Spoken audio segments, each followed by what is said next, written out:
뭐 안희정 전 지사 얘기를 안 할 수가 없어요. 그 성폭행 당했다는 그 김지은 전 비서의 충격 폭로 이후에 또 다른 여성도 폭로를 했었는데 홍수민 아나운서. 네.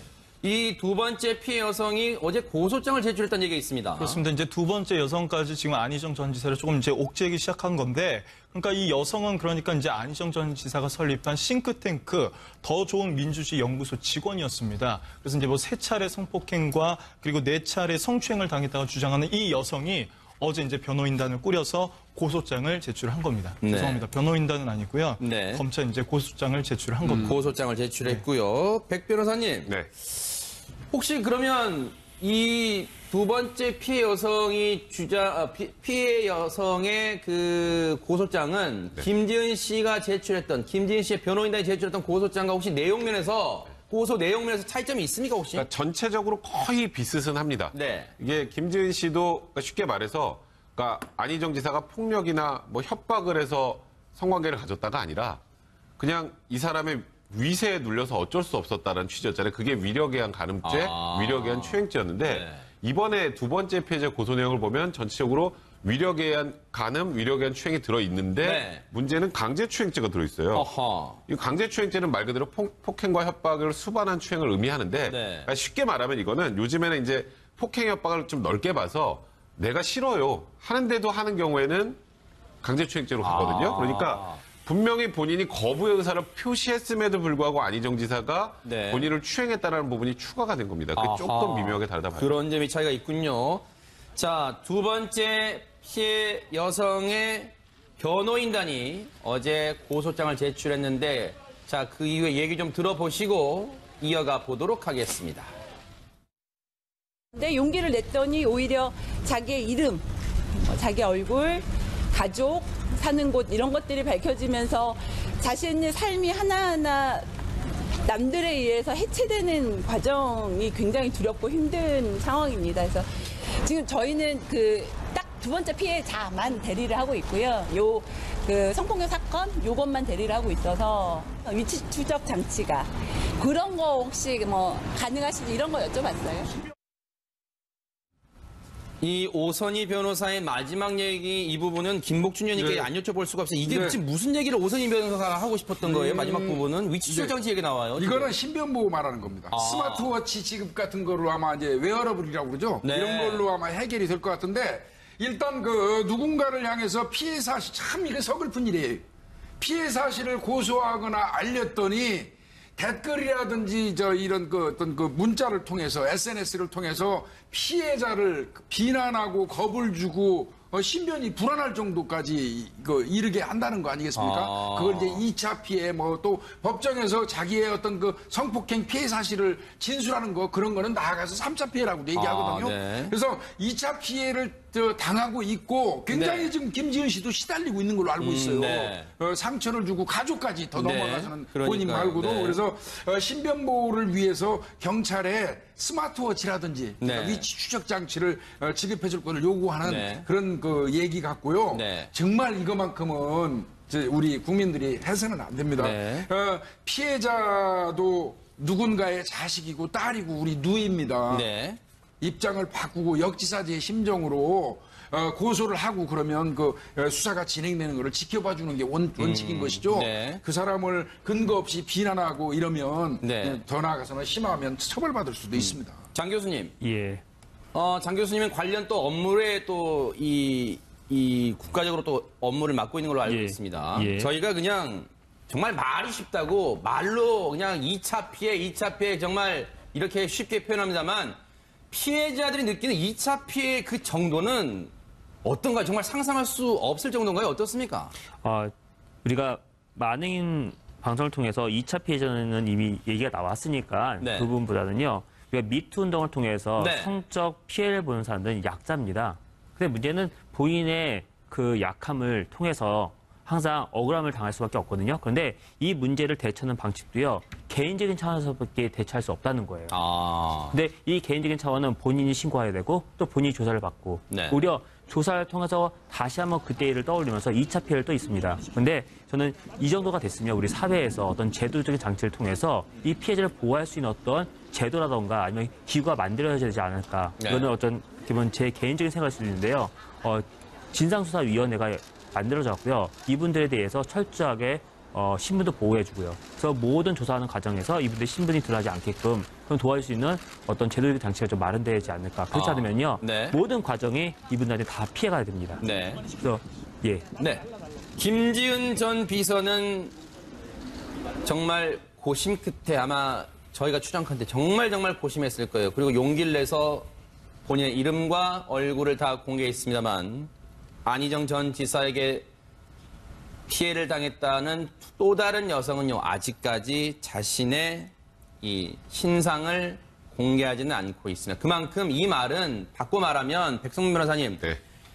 이 폭로 이후에 자신에게 다가올 2차, 3차 피해를 또 가족에게 갈지 모르는 피해를 엄청나게 우려하고 있다는 얘기겠죠? 그러니까 지금 두 번째 고소한 분 같은 경우는 아직 실명을 밝히지 않았죠. 네. 그리고 어디 소속이었던지만 살짝 언급이 그렇죠. 됐는데, 그러니까 오히려 사람들이 추측을 해서 그쪽으로 또 악의적인 내용들도 보낸다고도 해요. 네. 그러니까 그만큼 이게 본인의 얼굴, 이름을 노출을 하고 이 미투에 동참하는 게 얼마나 심리적으로 힘든 일을 단적으로 알 수 있는 거고요. 김지은 씨 같은 경우는 손편지를 써서 또 이제 언론에 공개를 했죠. 네. 그 내용을 보면 관련돼서 아마도 김지은 씨에 관련한 SNS를 안 받아본 분 여기 없을 거예요. 아. 다 돌아요, 다. 네. 근데 지금은 좀 안 하던데 처음에 하루 이틀은 김지은 씨가 어떤 사람이다더라.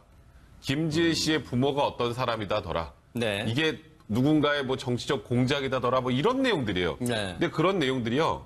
SNS에 이제 처음에 만들어서 누군가가 최초 유포하잖아요. 1시간이면 100만 명이 봅니다. 하. 그러니까 이게 피해가 상상을 초월하는 거예요. 그러겠네요. 그러니까 아까 조금 전에 말씀하셨던 것처럼 이제 일단 이번에 미투 운동이 이제 사회에서 완전히 정착을 하기 위해서는 내가 이거 저렇게 저 사람이 이렇게 뭔가 외부적으로 노출하고 저렇게 고통받는 거 보니까 난 하면 안 되겠네. 라는 생각이 들면 안 돼요. 그러니까 사회에서 보호해주는 모습을 보여줘야 아하. 앞으로도 이런 부분들이 긍정적인 요소로 작용할 수 있습니다. 그러겠네요. 이게요. 네네. 김지은 씨가 첫 번째 고발을 하고 난 이후에 김지은 씨가 무차별 당하는 현상을 보면서 두 번째 연구소에 있는 이 여직원이었던 두 번째 피해자가 자기 실명하고 이걸 밝히는 것 자체가 위축을 엄청 받았어요. 그러네요. 김지은 씨를 보니까 이거 엄청나게 당하는구나. 나는 물론이고 우리 가족까지 김지은이처럼 엄청 당하겠구나. 네. 이게 이제 두려워서 망설이고 있고 아하. 지금 세 번째가 있다고 얘기하지 않습니까? 네. 그 세 번째 사람도 엄청나게 지금 망설이는 것 같아요. 네. 그래서 이거는 결과적으로 미투에 대한 어떤 위축을 불러오는 일이거든요. 네. 그러면 사실 우리가 이런 얘기 하지 않습니까? 우리 모두가 반성해야 될 사항이에요. 네. 이런 결과가 있을 때까지 우리 스스로 주변에서 방관하고 살아온 건 아닌지 지금 반성해야 될 이때거든요. 네. 그런데 오히려 미투 운동에 위축을 줘가지고 네. 범죄자들한테 용기를 주는 행동을 해서 되겠습니까? 네. 이거는 정말 그러니까요. 건전한 양식을 가진 국민들이라면 그런 짓은 해서는 안 됩니다. 사회가 나서서 이분들 보호해야 된다 이런 생각도 그럼요. 해봅니다. 네. 그런데 이런 가운데 안희정 전 지사가 대체 어디에 있을지 이 궁금해하는 이 기사들도 있습니다. 홍순빈 아나운서 어디에 있습니까? 안 지사는. 지금 안 일단 지사는. 충남도청은 압수수색이고 네. 그리고 이제 가족들이 살고 있는 집에도 이제 취재진이 있고 네. 이러니까 안 전 지사가 갈 곳은 그 어머니의 지인의 집이라고 하는데 네. 거기가 지금 컨테이너라고 합니다. 컨테이너요. 네, 컨테이너 어허. 이제 박스 안에서 지내고 있는데 네. 여기에서 이제 오늘까지 해서 이제 닷새 동안 네. 바로 이곳에서 두문불출하고 있다고 하네요. 지금 보세요. 안전지사 집무실, 주거지 다 압수수색을 벌였습니다. 그러면 이 컨테이너 그러면 김복준 의원님 예. 컨테이너 뭐 이런 것까지 걱정할 필요는 없을 것 같습니다만 뭐 날씨가 그냥 그나마 좀 풀리긴 했습니다만 컨테이너에서 예. 뭐 하면서 뭘 준비하면서 있는 거예요? 컨테이너에서 그러면? 아무래도 이제 변호인의 변호인을 선임했지 않습니까? 네. 변호인들하고 이제 빈번한 교류를 하면서 지금 안희정 지사의 지금 현재까지 보이는 태도는 그거 아닙니까? 도덕적 비난은 오케이. 네. 법적인 처벌은 노거든요. 네. 그렇다면 변호인을 통해서 이제 그 기조대로 서로 협의를 하고 그러겠죠. 근데 네. 저는 이 컨테이너 건물 이거는 네. 그 전에 이 천막당서로 이사 갈 때처럼 어떤 상징적인 의미 같이 보여지긴 한데요. 네. 뭐 꼭 컨테이너에 꼭 기거할 이유가 있겠습니까? 그게 뭐 이거는 좀 정치인다운 그런 모습으로 보여지고요. 네. 아마 뭐 컨테이너건 어디건 간에 본인 그 변호사하고 빈번히 지금 교류하면서 네. 앞으로 계속 되지 않습니까? 지금 두 번째 고소했고요. 네. 세 번째 고소장이 들어올지 여부도 지금 모르겠고 네. 첫 번째 것도 지금 적정하게 본인이 대처가 잘 안 된 것 같고 네. 아마 굉장히 그 대처하는데 주력하고 있겠죠. 백성문 변호사님, 그럼 네. 검찰은 안희정 전 지사를 그냥 안 부르고 한 차례 소환으로 끝나는 거예요? 아니죠. 지금 일단 그 김지은 씨 관련해서 한 번 더 부를 것 같고요. 네. 일단 여러 번 부르기가 검찰이 부담스럽다면 두 번째 고소한 여성에서 고소인 조사를 하고 이제 고소장 내용 기초로 해서 이제 어떤 방식 왜 고소를 했는지 전체적으로 또 들어봐야 되잖아요. 네. 그리고 그 관련된 뭐 증인이나 증거들이 있으면 그걸 확인하고 네. 그리고 이제 불러서 조사를 할 개연성이 많다고 봐야죠. 아. 그리고 이거는 아까 이명박 전 대통령 한 번 소환하고 좀 달라요. 아. 이건 뭐 경호나 이런 거 필요 없잖아요. 아하. 그냥 나오면 되는 거기 때문에 이거는 범죄 혐의 입증을 위해서라면 안희정 전 지사 같은 경우는 수차례 부를 경우가 그런가요? 많고 몇 번이라도 부를 수 있죠. 일단적으로 피해자가 뭐 추가로 더 나오고 만약에 그리고 또 범죄 혐의가 어느 정도 소명이 됐다고 하면은 신병 확보 가능성도 배제할 수는 없는 상황입니다. 아, 자진 출석해서 9시간 넘게 조사를 받고 나갔을 때 언론들이 따라붙자 안희정 전 지사가 차에서 내려서 울면서 그랬답니다. 제발 저 좀 가만히 내버려 두십시오. 라고 했다는데 본인 생각만 하시면 안 되죠. 네. 자, 여러분과 함께한 뉴스파이터 이제 또 말로 그냥 2차 피해 정말 이렇게 쉽게 표현합니다만 피해자들이 느끼는 2차 피해 그 정도는 어떤가요? 정말 상상할 수 없을 정도인가요? 어떻습니까? 우리가 많은 방송을 통해서 2차 피해자는 이미 얘기가 나왔으니까 네. 그 부분보다는요. 우리가 미투 운동을 통해서 네. 성적 피해를 보는 사람들은 약자입니다. 근데 문제는 본인의 그 약함을 통해서 항상 억울함을 당할 수밖에 없거든요. 그런데 이 문제를 대처하는 방식도요. 개인적인 차원에서밖에 대처할 수 없다는 거예요. 아, 근데 이 개인적인 차원은 본인이 신고해야 되고 또 본인이 조사를 받고 네. 오히려 조사를 통해서 다시 한번 그때 일을 떠올리면서 2차 피해를 또 있습니다. 근데 저는 이 정도가 됐으면 우리 사회에서 어떤 제도적인 장치를 통해서 이 피해자를 보호할 수 있는 어떤 제도라던가 아니면 기구가 만들어져야 되지 않을까. 네. 이거는 어떤 기본 제 개인적인 생각일 수 있는데요. 진상조사위원회가 만들어졌고요. 이분들에 대해서 철저하게 신분도 보호해주고요. 그래서 모든 조사하는 과정에서 이분들 신분이 드러나지 않게끔 그럼 도와줄 수 있는 어떤 제도적 장치가 좀 마련되지 않을까. 그렇지 않으면요. 네. 모든 과정이 이분들한테 다 피해가 됩니다. 네. 그래서 예. 네. 김지은 전 비서는 정말 고심 끝에 아마 저희가 추정컨대 정말 고심했을 거예요. 그리고 용기를 내서 본인의 이름과 얼굴을 다 공개했습니다만 안희정 전 지사에게 피해를 당했다는 또 다른 여성은요, 아직까지 자신의 이 신상을 공개하지는 않고 있습니다. 그만큼 이 말은 바꿔 말하면 백성문 변호사님, 네. 이 폭로 이후에 자신에게 다가올 2차, 3차 피해를 또 가족에게 갈지 모르는 피해를 엄청나게 우려하고 있다는 얘기겠죠? 그러니까 지금 두 번째 고소한 분 같은 경우는 아직 실명을 밝히지 않았죠. 네. 그리고 어디 소속이었던지만 살짝 언급이 그렇죠. 됐는데 그러니까 오히려 사람들이 추측을 해서 그쪽으로 또 악의적인 내용들도 보낸다고도 해요. 네. 그러니까 그만큼 이게 본인의 얼굴, 이름을 노출을 하고 이 미투에 동참. 가족, 사는 곳 이런 것들이 밝혀지면서 자신의 삶이 하나하나 남들에 의해서 해체되는 과정이 굉장히 두렵고 힘든 상황입니다. 그래서 지금 저희는 딱 두 번째 피해자만 대리를 하고 있고요. 그 성폭력 사건 요것만 대리를 하고 있어서 위치 추적 장치가 그런 거 혹시 뭐 가능하신지 이런 거 여쭤봤어요. 이 오선희 변호사의 마지막 얘기 이 부분은 김복준 의원님께 네. 안 여쭤볼 수가 없어요. 이게 네. 지금 무슨 얘기를 오선희 변호사가 하고 싶었던 거예요? 마지막 부분은 위치 추적 네. 장치 얘기 나와요. 이거는 신변 보호 말하는 겁니다. 스마트워치 지급 같은 거로 아마 이제 웨어러블이라고 그러죠. 네. 이런 걸로 아마 해결이 될 것 같은데 일단 누군가를 향해서 피해 사실 참 이게 서글픈 일이에요.